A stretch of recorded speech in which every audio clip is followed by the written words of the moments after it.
presented by Maithili Gaurav.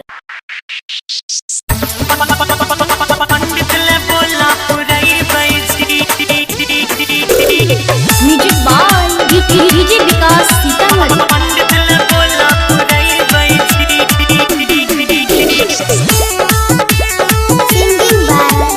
Singing by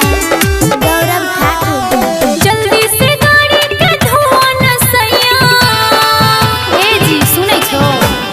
जल्दी से गाड़ी के धुआं न सैया धान डूबे से चुमाइबै जी आहो मंदिर तला का जाइबै जी आहे धनी सुना आहे पैसा कौड़ी के दिक्कत छे धनिया कोना के पूजा करैबै जी 5100 रुपया दक्षिणा कहाँ से पंडित ले बोला पुरैबै जी बोला कहाँ से पुरैबै पंडित ले बोला पुरैबै जी गणपति रिकॉर्डिंग स्टूडियो भवानीपुर पंडित ले बोला पुरैबै जी एहो विश्वकर्मा पूजा के दिन छै सुहाना जोड़ै छी हाथ सैया करो नहीं माना नहीं मानबो हो परेशान नहीं करा आहे मिश्री चढ़ाई के करो कोन ढारी है झूठो के बहस करो नहीं बेकारी है बूंदी के लड्डू 5 किलो राजा सोचने छियै हम चढ़ैबै जी आहो पूरे गांव में बटबै जी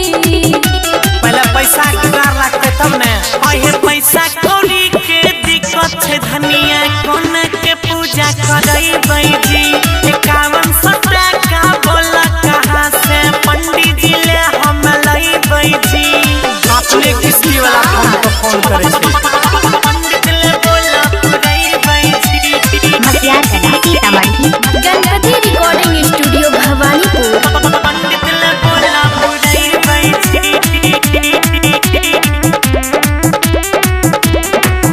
अहो दिनों दिन भेल जाय छो राजा कंजूस हो बोला न कहिया करबो हमरा खुश हो कमाई धमाई होते तब ने आहे भादा महीना में चले पसिंजर गौरव के हालत छले बड़ी डेंजर रंजीत अजय सलाना न कर जा फुलौरी माला चढ़ैबै जी अहो दिलवा के आशा पुरैबै जी अच्छा बाबा विश्वकर्मा चाहते ने सब होते आहे बाबा विश्वकर्मा के कृपा से पैसा होते ते पूजा करैबै जी कुंदन में बादल के संगवा में जाई के फूल माला किन के लैबै जी रुको लगबै छिया जुगाड़ सब होते Recording by Ajay Star Bihar.